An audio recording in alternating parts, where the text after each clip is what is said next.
Is the debate finally over? Did you win?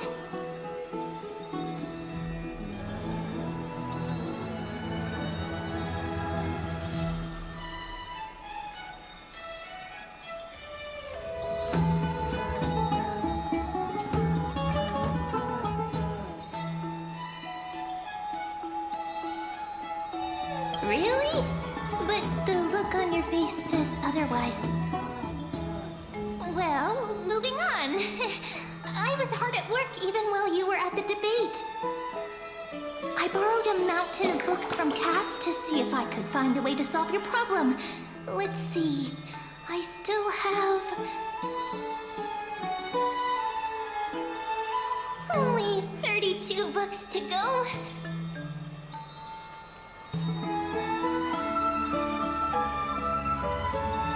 Really?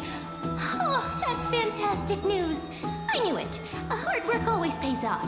Especially if you're as diligent as ma'am. I feel like a huge burden has finally been lifted off my shoulders. Why are my eyelids so heavy all of a sudden?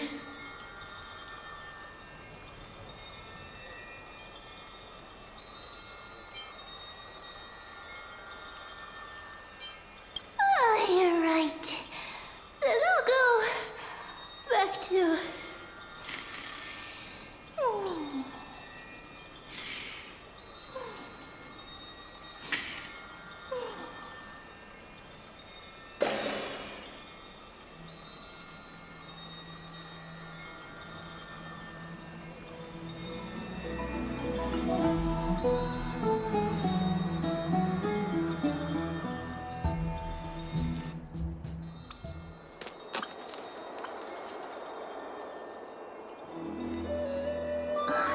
Cass? What a surprise. Lady Treeby. Is something troubling you? I just wanted to speak to Lady Trian for a bit before I set off. No matter how breathtakingly beautiful Styxia once was, the place is now the domain of the departed. There is no telling what we'll encounter there. I don't want to have any regrets. Has anyone told you that your eyes are sparkling today? Is that a figure of speech? In the past, when you did smile once in a while, all of us could see that your heart remained troubled even as you smiled. Lady Treeby, you know perfectly well that see you tomorrow is nothing but a white lie. I hope your toughness is not a mask hiding a lonely heart.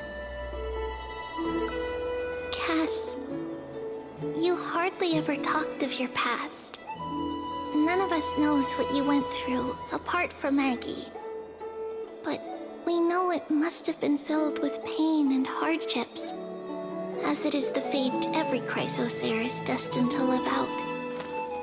We are just happy for you that the core flame you're meant to inherit has finally surfaced. Isn't it a little too soon to say that? But you already know where tomorrow is, don't you? There is no need to rely on anyone else. Just give it your all and leave no regrets. We have always believed that your embrace is just as warm as everyone else's. Because we embrace others to comfort them. And Cass, you're the kindest Chrysosaur we know. Thank you, Lady Treeby. This feeling... it's hard to put into words. I suddenly found myself with so many wishes. So much I want to accomplish before setting off. Then go do it, Cass. Trian was actually working on a surprise gift for you. It's a pity she didn't get to finish it. But now Trinan and I are working on it, and we'll make sure to give it to you.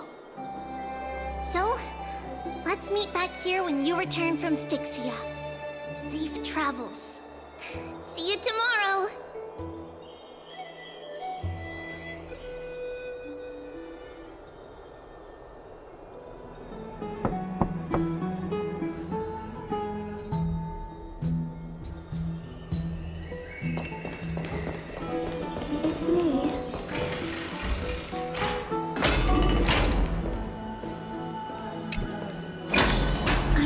I didn't wake you.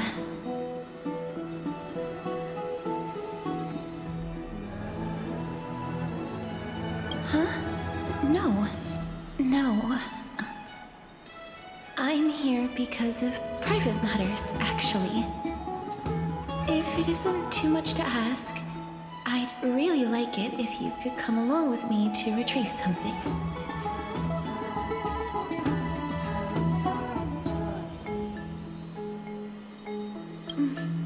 Aren't you going to ask me what it is? It isn't a long way from here. Shall we?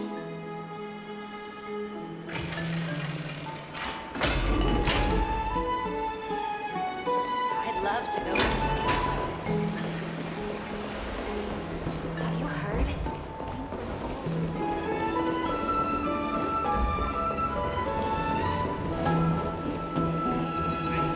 Dispel the black tide.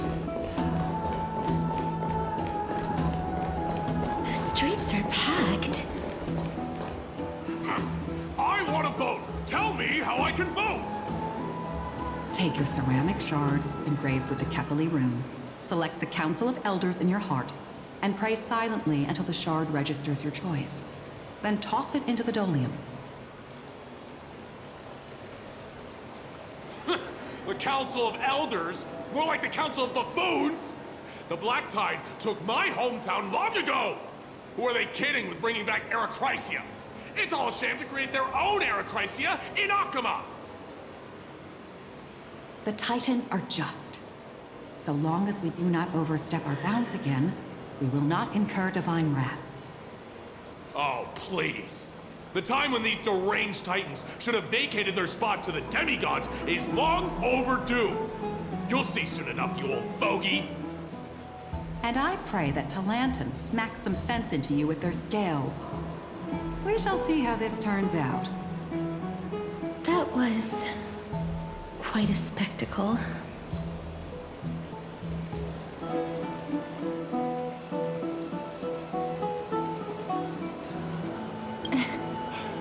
I suppose peaceful is technically correct if no actual violence happened. To this day, I still find it almost unreal that Akama is the only place illuminated by light amidst the crumbling ruins of Emporius. And its people are even holding votes to reconcile differing opinions. This peaceful sight is making me forget that this is the end times.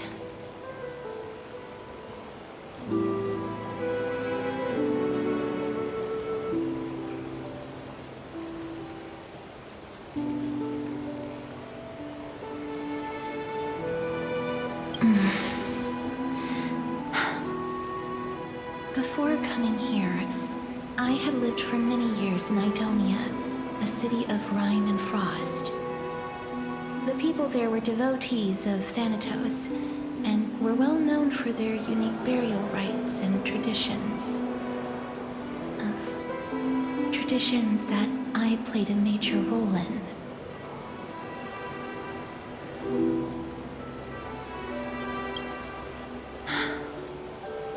Yes. You now know me as the Mortician of Akama. But back in those days, I was Idonia's Maiden of War. I was trudging across the frosty plains on my own when the Idonians found me. They saw the curse in me as a blessing from Thanatos, and believed that my hands could correct the Erechrysia's mistake and lead them to meet the great god of death. They provided me shelter, but In return, I was expected to grant merciful deaths to war captives, prisoners bound for execution, and heroes alike.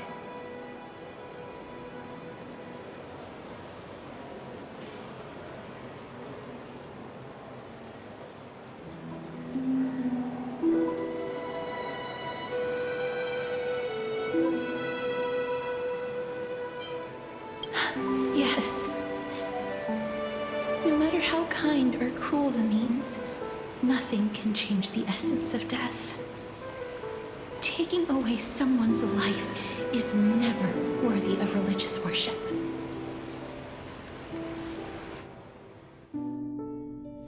I can't do it.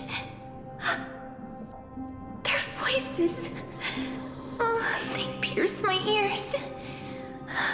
The pleading, the thanks.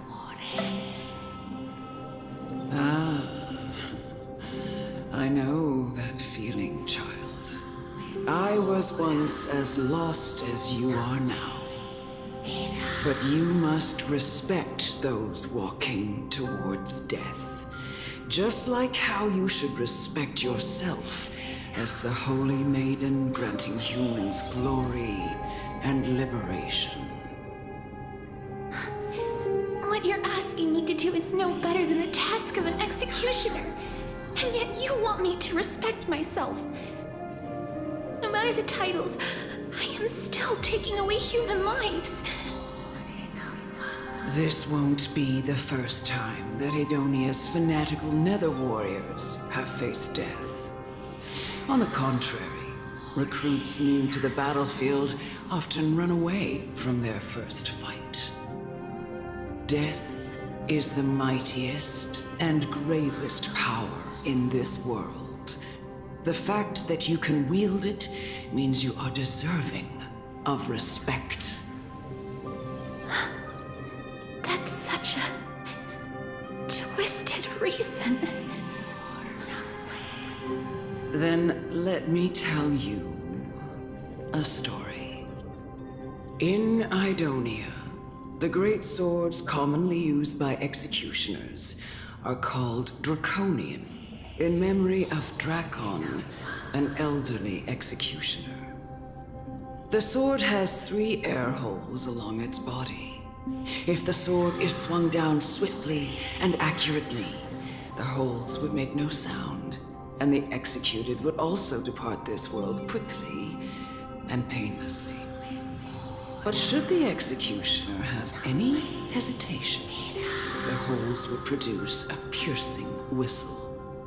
On that cue, the screams of the executed are sure to follow. Every executioner after Drakon is to hone their sword skills every day in preparation of future executions. Every swing of their blade must be more resolute than the last, for failing to do so will bring pain. Pain for the dying, as well as pain for themselves. No. I can never get used to this. You misunderstand, child. I am not telling you to get used to it. I'm asking you to consider the source of the dead's suffering and use that knowledge to fortify your future touches with more and more determination. Go, walk with the dead and love them as you love life. Then you'll no longer hear those noises.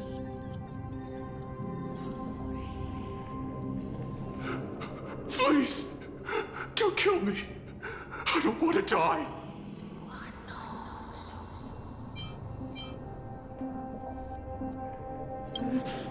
No!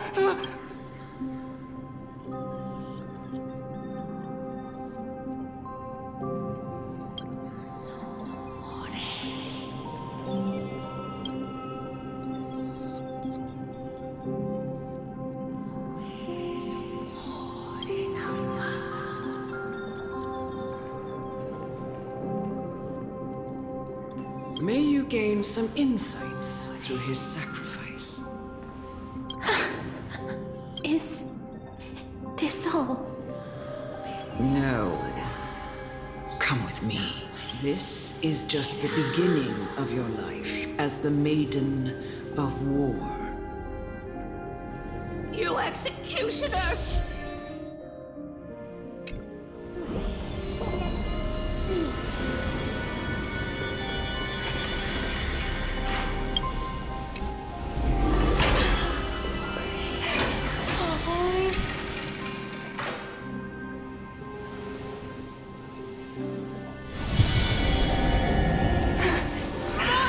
Do it then.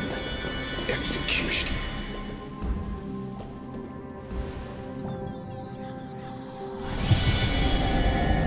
I curse you to live. Please.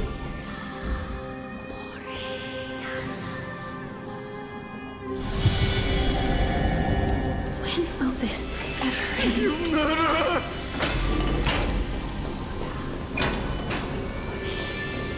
Come. What are you trying to do with me? I have aged. The time has come for me to heed the summons of Thanatos and journey to their domain. The final resting place of every Eidonian. You're not that old yet. You still have many, many years ahead of you. No. I'm already dead. For I have come to fear my declining health and impending death. Castorice, will you give me one last chance to charge towards fear and prove that I am no coward? I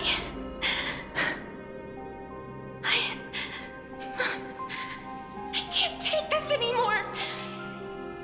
Child, it was I who brought you here from the frosty plains and set your farcical fate in motion.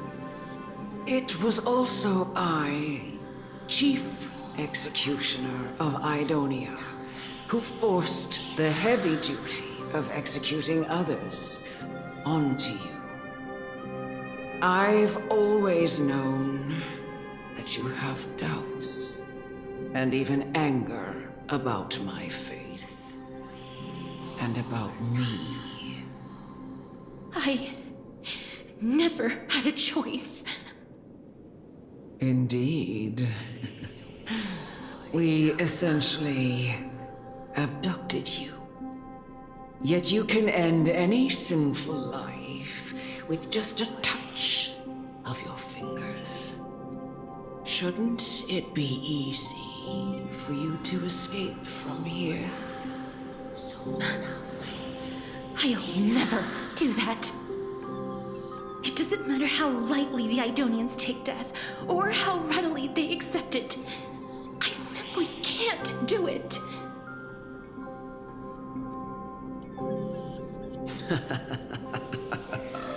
I knew I was right about you. What do you mean? I've taught you and cared for you as my own daughter all this time because of this blessing that's been with you since your birth. I know no one else in the world would understand the weight of life and death more than you do. In the eyes of an Eidonian, death is the end of all life. A destination we will all eventually reach. Humans should not resist it, but learn how to face it. You can only live your life to the fullest after understanding this principle. And when you do, even if you eventually leave Idonia's protection, even if you must carry the curse forever, you can live with your head held high, like everyone else. No! How can I? Come now. It's time. I've already taught you all that I know. Show me that you are a fitting holy maiden. Or at least, that you possess the resolve to become one. Come now. It's time. I've already taught you all that I know. Show me that you...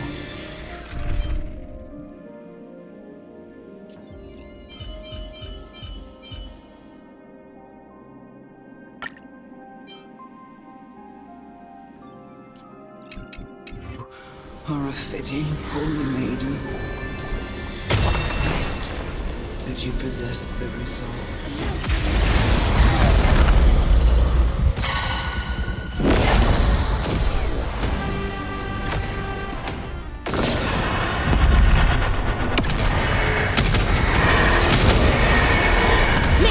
Protect us!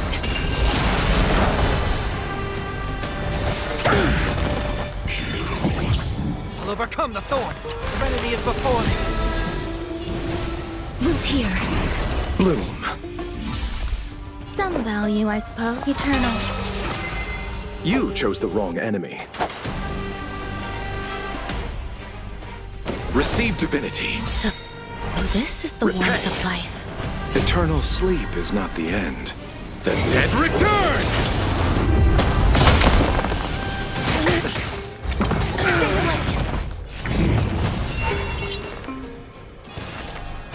Doubt farewell.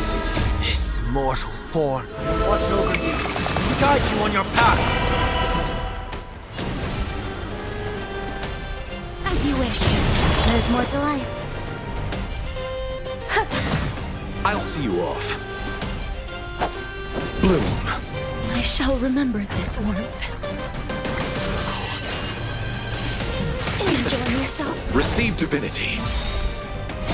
Embrace a new life.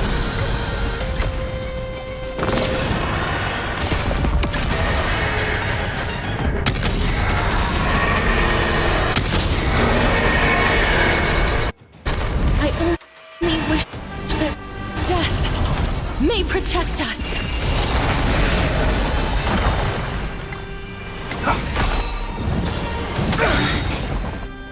All will be swept away by the wind. The dead return! Root here.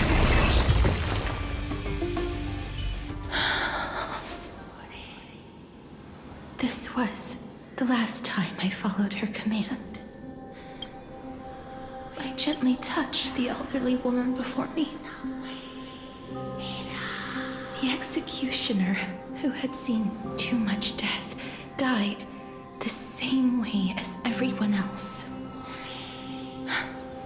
A gasp for air, a wistful look in her eyes, and a barely perceptible tremor in her fingertips. Elder Amonette, the person who tried to teach me about death, ultimately vanished like dew in the morning mist. She spent her life embodying the beliefs of the Idonians, and when death finally came, she embraced it exactly as their doctrine had taught. I have nothing but respect for her. I erected a cenotaph in her honor in the marshes outside Idonia's city walls with the others I had laid to rest. Then, I set out once more in search of Thanatos. It was a long, long journey. I heard so many discussions about death along the way. Life finds meaning in death. The world improves because there is an end. It seems the most terrible darkness in this world. Everyone talks about its heavy weight. Some resist it, some worship it, and some even revere it. How did a disappeared titan become the deepest fear of humankind? And why do they haunt my dreams? I continued my travels to seek an answer. Initially, I was running away. Then, I started searching for it. And now, at the end, I just want to know if my touch, if my embrace, can do more than taking things away. Can I make anything? Can I leave anything behind? I don't want to die. Please, I fucking you, just let me go. I don't want to die, please. I don't want mercy like this. Just let me go. I need him. I don't...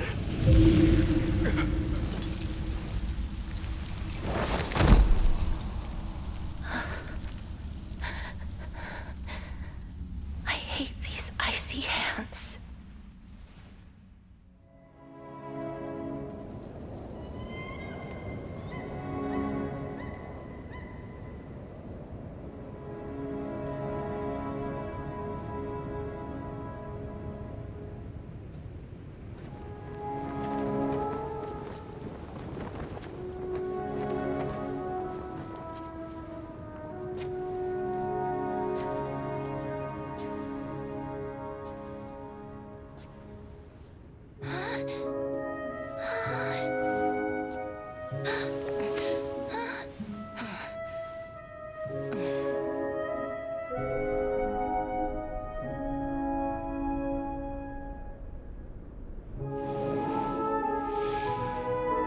Get it over with.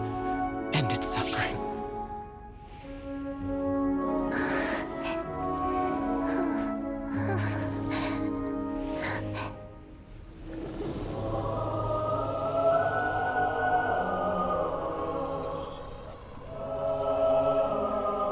The Reaper has blessed your hands. Only you can grant them peace.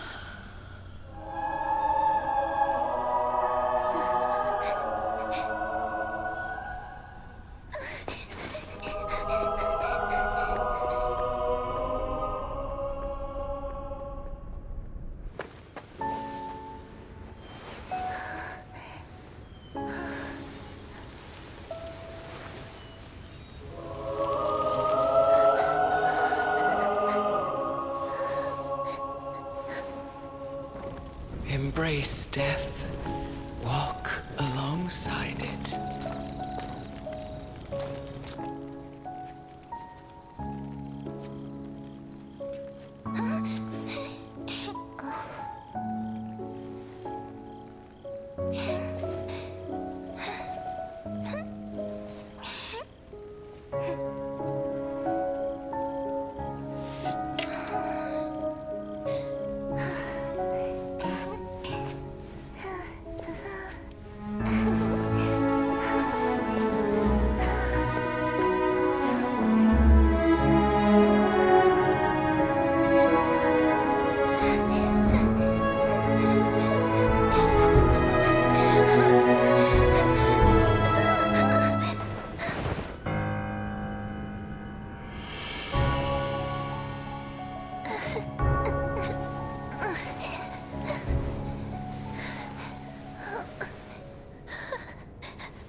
that you, Castorice?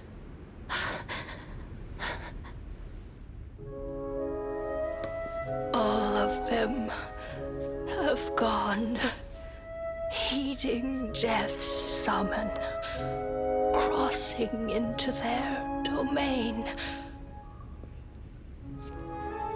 I must go too. I don't fear it, just I have some regrets. Watching people leave this world again and again, it must be lonely for you. You must want to desperately embrace them before they go. I can't. These hands, they're too cold.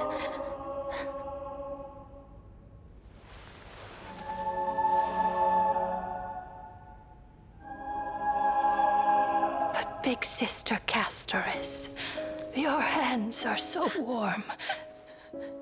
Just like anyone else's. So go on. Don't hold back. Give me a warm hug.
Can hands like these really be warm?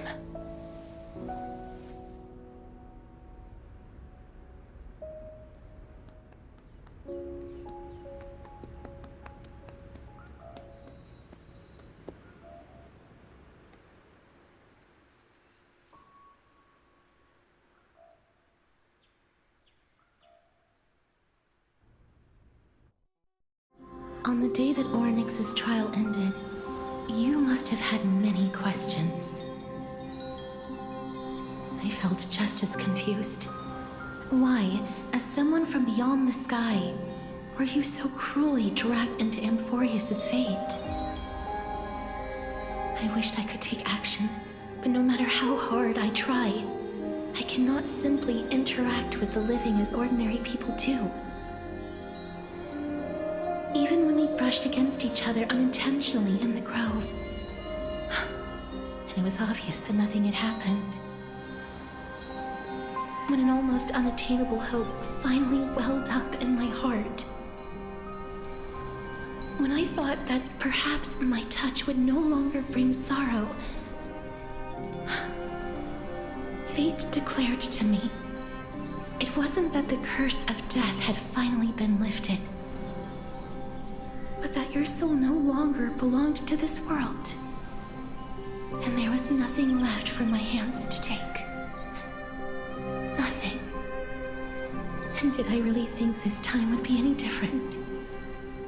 It's not that I don't understand this reality, just that I'm unwilling to accept it. Having walked such a long road, I am still unable to find the answer to life and death. I am resigned to eternal despair. Anything I wish to hold on to, death will inevitably wrest from my grasp. From that moment on, I lacked the courage to confirm it again. Until Orynyx laid bare the cruel truth before us.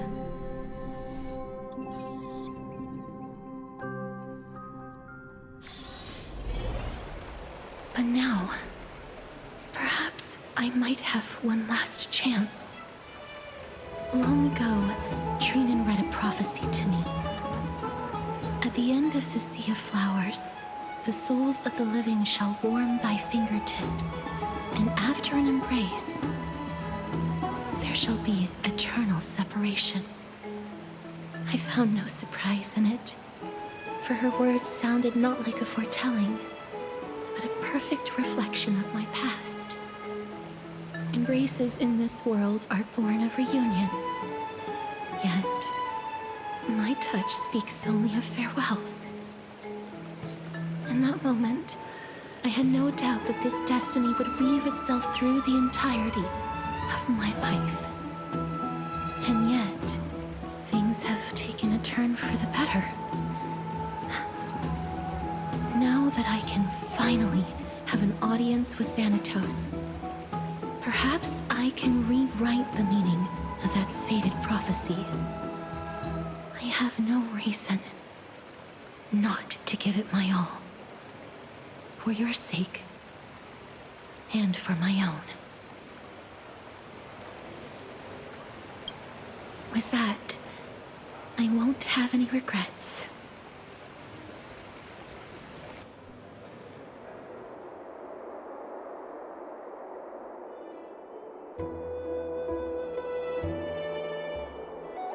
Let's put that aside for the moment. We've arrived. I want to retrieve a small gift I specially prepared for you. I made it myself, like the trinket I gave Lady Trianne. I want to leave something for everyone, if possible. The journey to seek an audience with the Death Titan cannot be an easy one. I want to make full use of every moment I have before we depart, so that I don't have any regrets.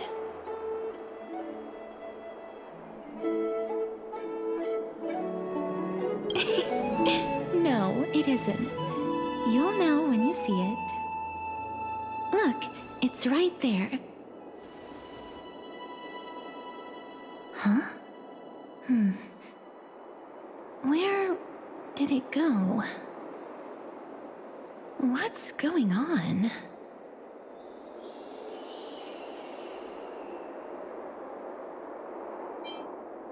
Just some handcrafted trinkets. Things that shouldn't catch the eye of thieves anyways. What's this? The coin of Zagreus and a slate. So it's her. It's Lady Cypher, the demigod of Zagreus whom Lady Aglaia had spoken of. She's a master thief who's left legendary tales all over Amphorius. So many years have passed, yet she's still announcing herself in such a crass manner. Let's just do as the slate says and look for Lady Cypher.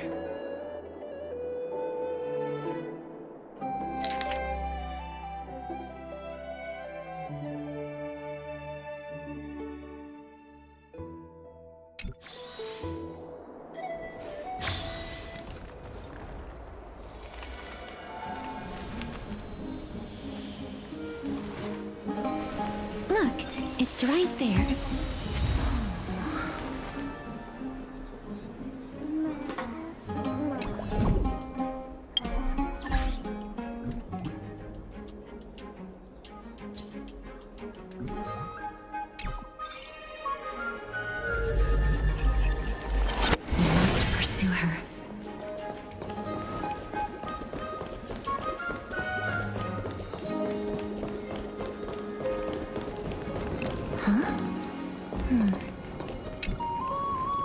This is a trick she left for us.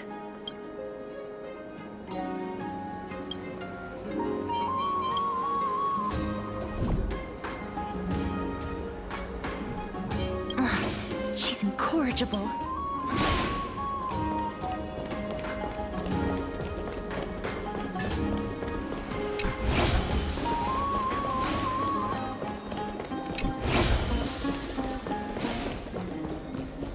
It's about time you do some exercise.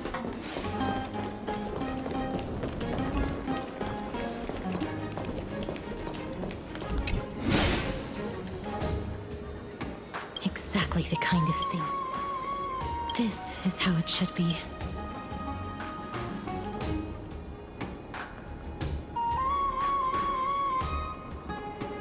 We must pursue her.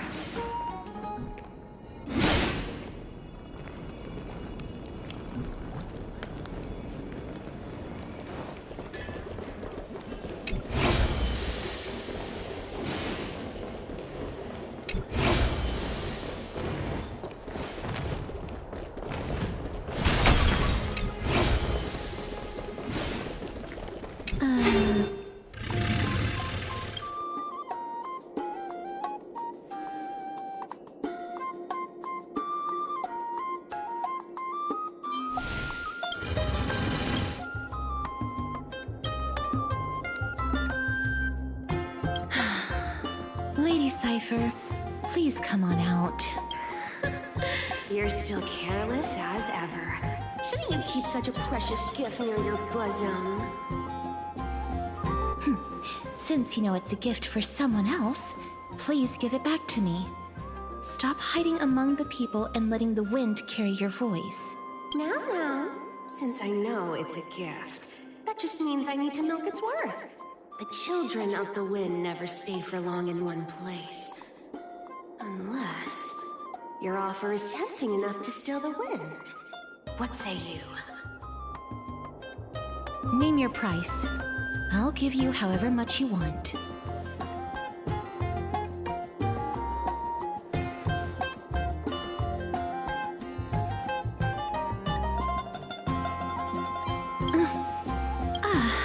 I'm sorry. Bargaining is really not my forte.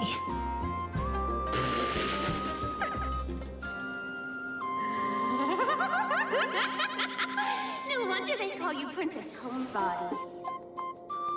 Why don't you two come over to my place?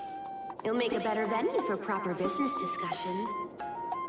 You can find where I live through the winds I've sown. Right. Piece of cake. I can do that even if I can only sense your soul. All right, I'll see you there. Oh, by the way, everyone cool with me collecting a deposit before we reach an agreement, right? Now, come this way.